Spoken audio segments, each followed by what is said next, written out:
Kant's distinction between aesthetic experience and sublime experience could mean that, for instance, when visiting a pyramid, I am so overwhelmed by it, the experience ceases to be aesthetic and becomes sublime. If we hold on to this distinction, we could risk saying that the experience of art may be similar if it belongs to the same category. In this example, the Louvre pyramid can have a strong aesthetic effect, but it lacks the size that could overwhelm. Does our sensibility really work the way the Kantian categories would like it to? I'm not sure. Take a few works: Jeff Koons's Puppy, Douglas Gordon's 24-Hour Psycho, and Chris Borse's answer to it, 24-Second Psycho, or even The Colossus of Rhodos a few years before. Why then does playing with size, scale, often feel like cheating? Then again, scale is balance.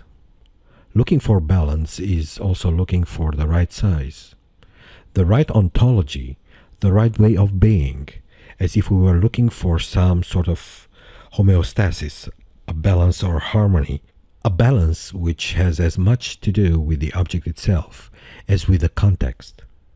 But is Michelangelo's David any worse for standing at the Accademia Gallery? When Catalan makes a praying Hitler, the strike of a genius is making him small, like an innocent being, because size plays a role. That means size has a character. Smaller is cuter, larger is more impressive, etc. But then, how do we cope with pictures of things? Why would our imagination compensate so well in a model representation, but have so much difficulty in regards to the original? Going back to Kant, we could say that playing with the size factor is an expression of frustration with the other qualities. Take Oldenburg for example. Here's a fragment of a beautiful text he wrote in 1961. He says, "I am for an art that does something other than sit on his ass in a museum. I am for an art that grows up not knowing it's art at all, an art given the chance of having a starting point of zero. I am for an art that embroils itself with the everyday crap and still comes up on top. I am for an art that imitates the human, that is comic, if necessary, or violent, or whatever is necessary. I am for an art that takes its forms from the lines of life itself, that twists and extends and accumulates and spits and drips and is heavy and coarse and blunt and sweet and stupid as life itself. I am for the art that a kid licks after peeling away the wrapper. I am for an art that joggles like everyone's knees when the bus traverses an excavation.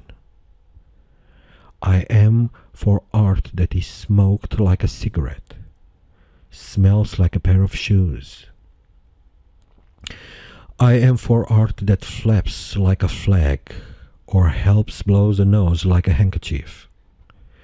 I am for art that is put on and taken off like pants, which develops holes like socks, which is eaten like a piece of pie, or abandoned with great contempt like a piece of shit.